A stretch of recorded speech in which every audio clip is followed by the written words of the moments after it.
Meu nome é Aston Vieira Silva, eu sou instrutor do curso Controle da Via Aérea da Sociedade Brasileira de Anestesiologia.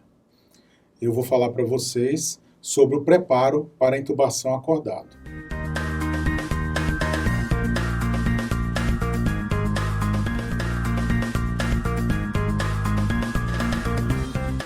A intubação acordado é uma técnica utilizada principalmente nos pacientes onde foi detectada uma via aérea difícil no pré-operatório. Então, na avaliação pré-anestésica, quando a gente encontra uma via aérea, principalmente a via aérea difícil para ventilar, é muito importante que se leve em consideração a possibilidade de realizar a técnica de intubação acordada. Com a intubação acordado, a gente vai preservar a ventilação espontânea do paciente e vamos manter as estruturas das vias aéreas com a sua permeabilidade preservada, ou seja, nós vamos ter a via aérea aberta e patente, isso levando a segurança para o procedimento. A preparação adequada, ela inclui uma preparação psicológica do paciente. O paciente precisa saber ao que ele vai ser submetido, ele tem que consentir. Há uma monitorização adequada, precisamos ter realmente o paciente pronto para uma anestesia geral, que vai ser induzida logo após o sucesso na intubação. A suplementação de oxigênio durante todo o tempo, inclusive durante o preparo, é bastante importante. Se a gente vai utilizar a técnica de intubação nasotraqueal, é muito importante que a gente faça a vasoconstrição das mucosas nasais para diminuir o trauma e facilitar e trazer conforto para o paciente. A administração de agentes anticialagogos também é muito importante para a gente secar a via aérea. Lembrar que todas as vezes que a gente fizer qualquer instilação de anestésico numa via aérea que não esteja seca, que ela esteja muito úmida, a gente vai diluir o nosso anestésico, isso vai diminuir a eficácia do procedimento. A realização da anestesia tópica, que é o ponto mais importante desse preparo, então o ponto crucial para que a gente tenha sucesso e traga conforto para o paciente, aliado à segurança do procedimento, é que a gente consiga fazer uma anestesia tópica adequada, e a gente vai discorrer disso em relação a isso durante a aula. Uma sedação criteriosa, mantendo contato verbal com o paciente durante todo o tempo do procedimento. O uso dos bloqueios de nervos laríngeos, que já foram mais utilizados, ainda são bastante utilizados, mas com as técnicas mais precisas e descrições, experiências de vários colegas com anestesia tópica, o seu uso vem sendo diminuído. A prevenção da broncoaspiração, já que eu posso lidar com pacientes que têm um estômago cheio, e a partir do momento que eu vou fazer bloqueios ou anestesia nas vias aéreas, eu posso levar uma via aérea que pode se tornar desprotegida, e ter equipamentos apropriados disponíveis para que a gente possa realmente fazer a condução adequada do procedimento. E o padrão ouro para a intubação acordada ainda é o fibroscópio. Apesar de que eu posso utilizar qualquer equipamento, a laringoscopia convencional, os laringoscópios com lâminas diferentes, com lâminas articuladas, os videolaringoscópios que vieram para ficar no nosso arsenal de acesso à via aérea, a intubação retrógrada também, inclusive a utilização de dispositivos supraglóticos. Então, qualquer um dos dispositivos eu posso utilizar para fazer a intubação acordada. Como eu vou explicar para o paciente sobre esse preparo? É muito importante que o paciente saiba o procedimento a que ele será submetido para que ele possa colaborar. A cooperação do paciente ela é extremamente importante para que a gente tenha o sucesso nesse preparo e depois no procedimento de intubação. Eu tenho que explicar para o paciente que a gente detectou na avaliação pré-anestésica uma dificuldade na via aérea dele, e que se eu fizer uma indução de anestesia geral convencional, como a gente faria, e ele não estaria acordado, a intubação fosse feita com ele dormindo, esse paciente corre-se, você tem que explicar para ele que ele corre riscos de fazer hipoxemia, de morrer ou de ficar com uma lesão cerebral definitiva se a gente não conseguir ventilar adequadamente o paciente. Então, eu tenho que explicar as complicações potenciais para que ele também esteja ciente e possa nos auxiliar no procedimento. Eu tenho que explicar também qual é o tipo de anestesia que eu vou promover para a via aérea. Eu tenho que mostrar para ele que a anestesia é uma anestesia que vai garantir conforto, que ele não vai sentir dor, que é bastante confortável e que ele vai ser submetido a um procedimento muito seguro. Dizer as alternativas possíveis, que pode ser que eu não consiga fazer o preparo adequado, a gente não consiga entubar, e a gente pode ser que precise até adiar o procedimento. Muitas vezes o paciente vai ficar com receio, com medo muito importante de ser entubado acordado. Principalmente se ele tem relato ou conhece alguém que já foi submetido e que a técnica de preparo não foi feita adequadamente. Então a gente tem que explicar para o paciente que é uma técnica muito segura e que a gente vai levar ao conforto. É claro que não é a técnica mais confortável, mas é a técnica mais segura. E o ideal é que a gente faça isso no consultório, na avaliação pré-anestésica, para quando ele internar, ele já está sabendo disso, já tenha lido o termo de consentimento informado, tenha assinado e esteja ciente para que ele possa cooperar e nos ajudar cada vez mais nesse tipo de procedimento. Então, quando a gente vai começar o procedimento em si, eu vou monitorizar o paciente com cardioscópio, oxímetro de pulso, eu tenho que ter o capnógrafo para checar a minha intubação. Se eu tenho os monitores de consciência intraoperatória para avaliar a consciência intraoperatória, tipo o índice bispectral, o BIS, é muito importante para que a gente possa tentar titular uma sedação e muitas vezes o paciente não vai se lembrar de ser submetido a esse procedimento. Ter uma linha venosa adequada para a gente poder administrar os antisselagogos e a sedação, que vai ser muito titulada. Se eu vou utilizar a técnica nasotraqueal, eu vou precisar de usar vasoconstritor nasal, o oxigênio suplementar, como a gente já falou, a anestesia tópica, que é muito importante, posicionar esse paciente adequadamente, normalmente com os braços estendidos ao longo do corpo, para que a gente possa ter acesso a toda a região da cabeça e pescoço com facilidade e todas as precauções padrão. O ideal é que a gente tenha alguém para nos assistir o tempo todo, se é possível ter um outro colega para nos auxiliar, de preferência um colega que tenha experiência no preparo e nas técnicas de intubação acordado, para que a gente possa fazer isso com bastante segurança. Então nós vamos falar sobre a suplementação de oxigênio.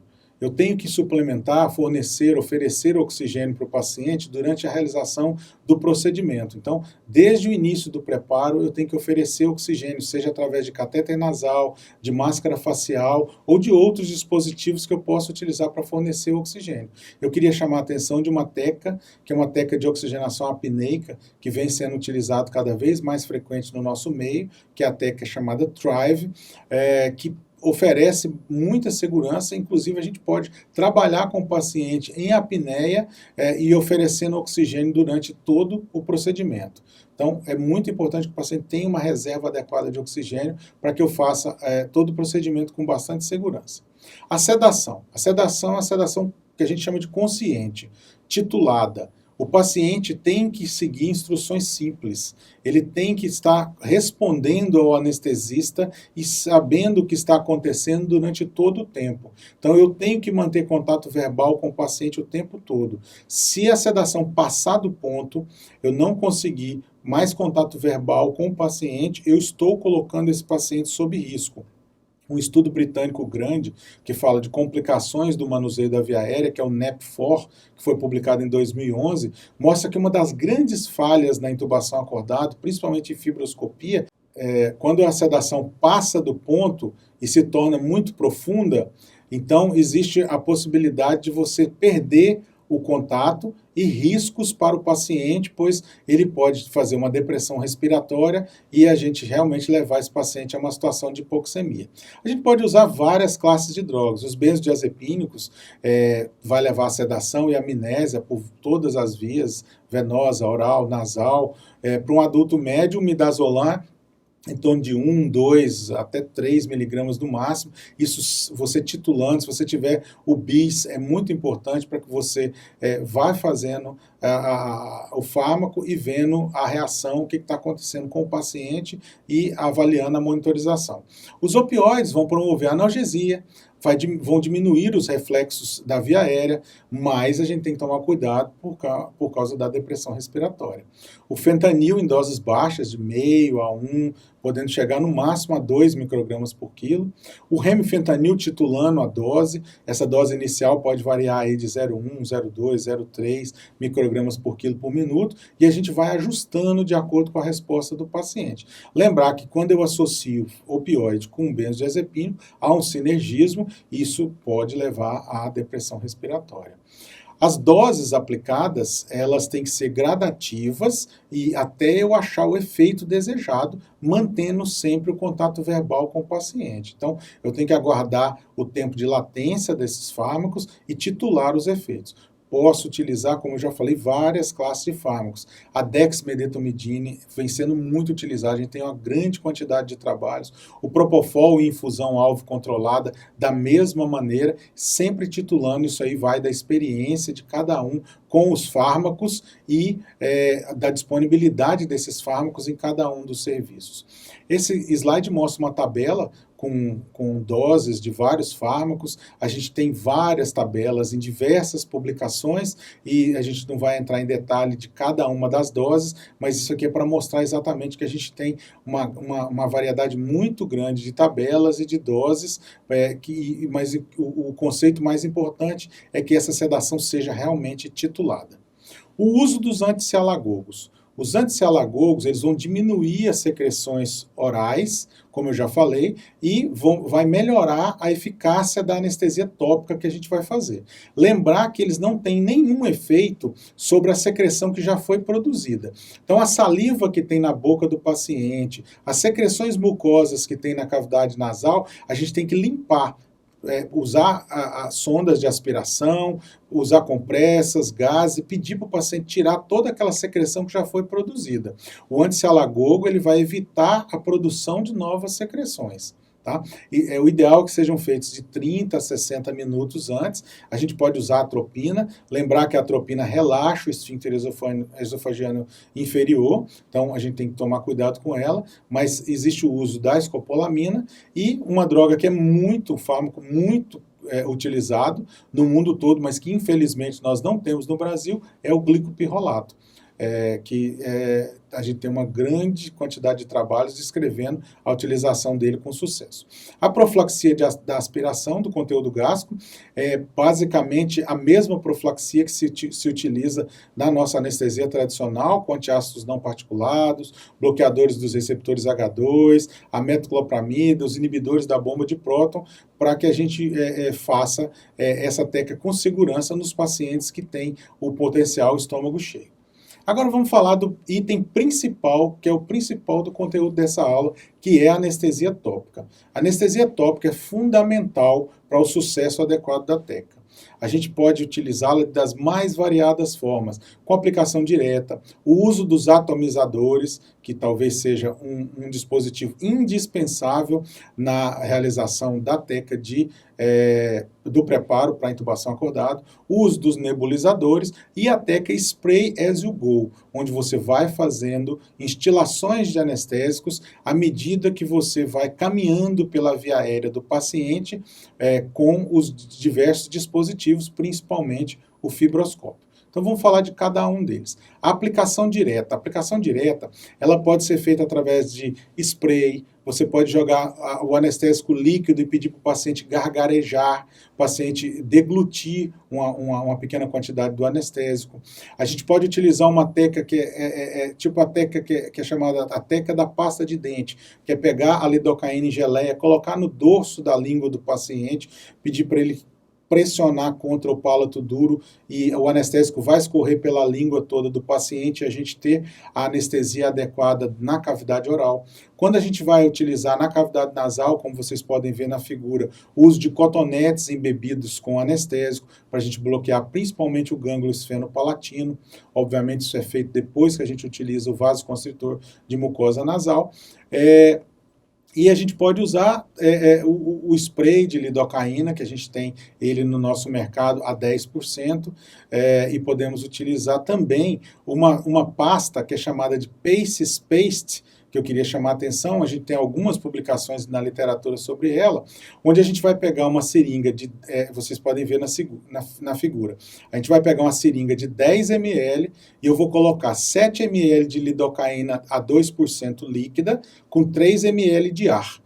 Na outra seringa, conectada com uma torneira de 3 vias, eu vou colocar 7 ml de lidocaína geleia e 3 ml de ar. Vou pegar essas duas seringas e vou misturar o conteúdo delas. A gente vai ficar com um conteúdo que é uma mistura de geleia de lidocaína com a lidocaína líquida e com bolhas de ar, formando uma pasta que a gente pode usar em toda a via aérea do paciente. Posso usar na cavidade nasal, na cavidade oral, inclusive utilizar como a Teca Spray As You Go no fibroscópio. E essa pasta é uma pasta que vem se mostrando bastante eficaz no preparo da intubação acordada.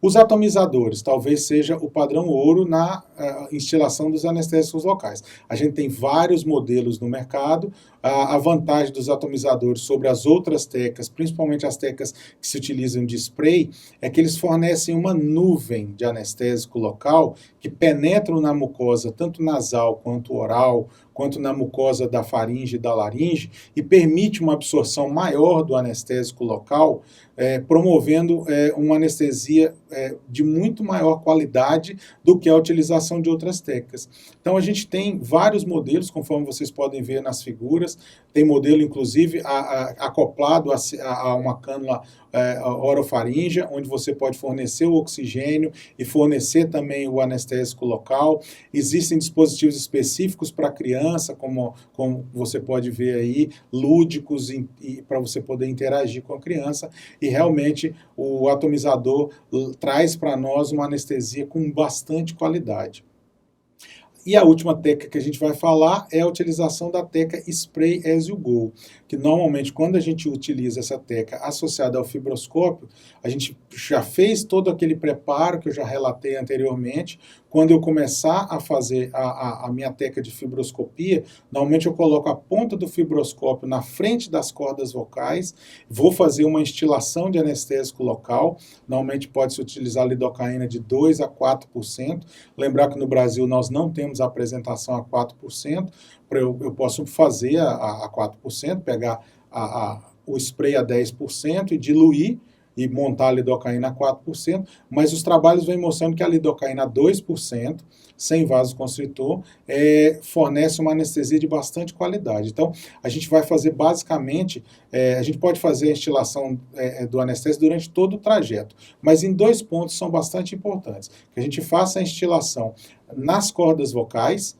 O paciente, obviamente, vai tossir quando a gente jogar anestésico nas cordas vocais, eu paro, espero ele tossir, deixo ele ficar tranquilo novamente, entro com o fibroscópio por dentro da laringe, chego com o fibroscópio até a traqueia e novamente faço uma nova instilação de anestésico local na traqueia, que é o segundo ponto mais importante, onde a gente precisa ter essa traqueia, a região infraglótica, bem anestesiada, para que a gente, quando for introduzir o tubo traqueal, isso seja confortável para o paciente e a técnica cada vez mais segura.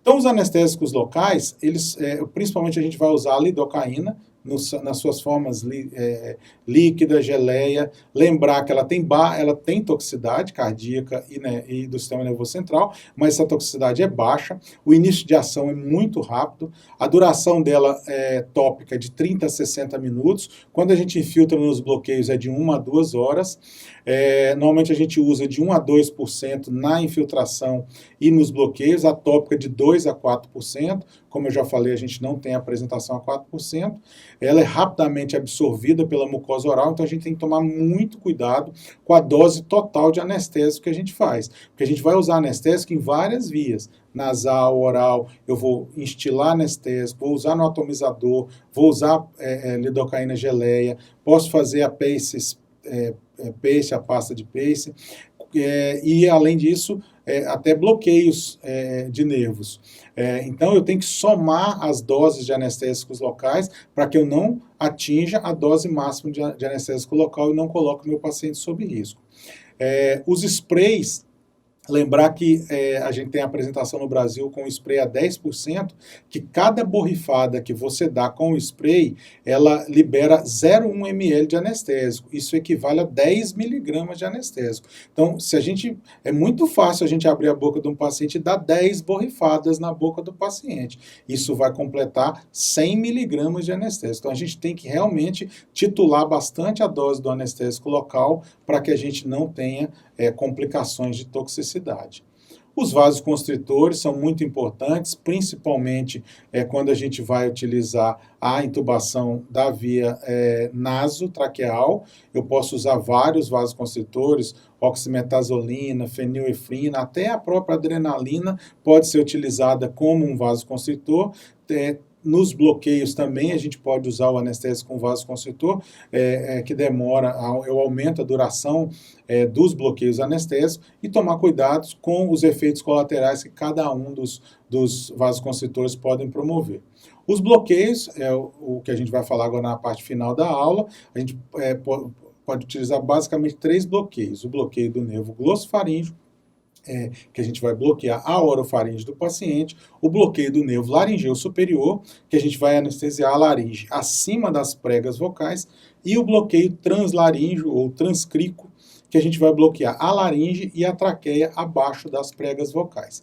Então, o primeiro que eu vou falar é o bloqueio do glossofaríngeo, é facilmente bloqueável. Normalmente a gente vai entrar com uma agulha aproximadamente 1 centímetro após o último molar, junto ao pilar amidaliano. Eu vou aspirar e vou injetar de 2 a 3 ml de lidocaína a 2%, sem adrenalina, e eu vou ter um bloqueio muito importante da cavidade oral. Então, é um bloqueio fácil de ser realizado. O outro bloqueio é o bloqueio do nervo laringeu superior, que eu posso identificar pela palpação, nos pacientes mais magros, nos pacientes onde eu tenho um pescoço mais grosso, pacientes mais obesos, muitas vezes é possível usar, inclusive, o uso do ultrassom. Vamos ter uma aula específica de ultrassom e via aérea para localização do espaço do nervo laringeu superior, para que a gente possa fazer a técnica adequada. Normalmente a gente hiperestende o pescoço do paciente, coloca os braços estendidos ao longo do corpo, desloco a laringe para o lado que eu vou bloquear. Eu entro com a agulha 45 graus sobre o corno maior do osso ióide, depois eu desloco essa agulha caudalmente, o suficiente só para desviar do osso, e aí eu vou sentir uma resistência 2 a 3 milímetros abaixo, que é exatamente a membrana tireoióidea. Eu vou injetar de 2 a 3 ml de anestésico e depois mais 1 ml de anestésico retirando. A intenção é que a instilação de anestésico naquele local tem uma chance muito grande de eu bloquear o nervo, porque ele está passando, anatomicamente, ele está passando exatamente ali. No ultrassom, você não vai conseguir visualizar o nervo, mas você vai visualizar o ióide, a membrana tireoióidea e a cartilagem tireoide, e você vai ter uma noção muito aproximada de onde o nervo está passando. O bloqueio tem que ser feito bilateralmente. Okay? E por último, a gente vai falar do bloqueio translaríngeo.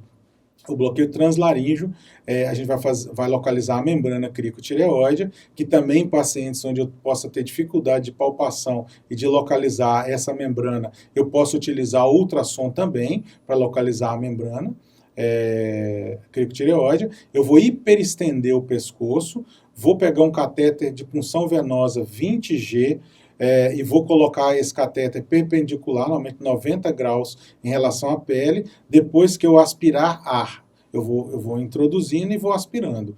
aspirou ar, borbulhou no meu anestésico local, eu dirijo a agulha em torno de 45 graus caudalmente, retiro a parte metálica do catéter venoso, deixo só a parte plástica, explico para o paciente, peço para o paciente fazer uma expiração, primeiro para ele fazer uma inspiração forçada, e quando eu for injetar, ele vai exatamente tossir e vai fazer uma expiração forçada e jogar anestésico, espalhar o anestésico todo na região infraglótica e na traqueia. Normalmente a gente usa de 4 a 5 ml de anestésico, normalmente lidocaína 2% sem vasoconstritor.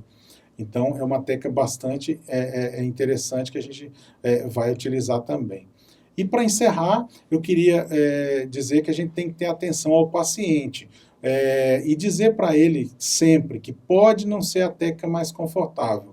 Só que se a gente fizer a técnica adequada, utilizar a anestesia tópica adequada, a gente realmente vai trazer conforto para o paciente. Mas o paciente, para se convencer de ser submetido à intubação acordada, ele precisa estar ciente, baseado nas tuas explicações, que essa é a técnica mais segura. Você não vai interromper a ventilação dele. O paciente vai continuar ventilando espontaneamente, isso traz segurança para o paciente. A sedação, ela depende da sensibilidade de cada paciente. Então tem que ser realmente muito titulada. As doses têm que ser feitas gradativamente e eu não posso perder contato verbal com esse paciente. Isso vai trazer conforto. E a utilização do monitor tipo BIS, o monitor de consciência, vai nos ajudar muito na titulação dessa sedação. A injeção sempre lenta dos sedativos, tendo tempo suficiente para latência, deixe o anestésico agir, o sedativo agir, não vá logo em seguida querer fazer uma segunda dose antes de ver o efeito final daquela dose que você fez. E cuidar exatamente para que o nível de sedação ele seja inversamente proporcional à fragilidade da via aérea.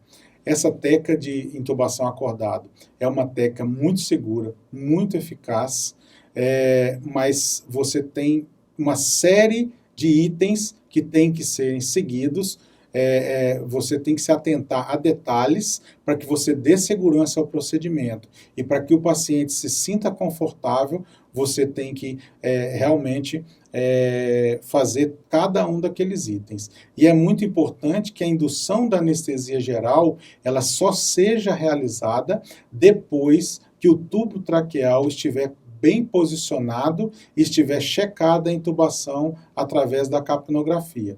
Aí sim é o momento de você induzir anestesia geral e tirar a consciência do paciente.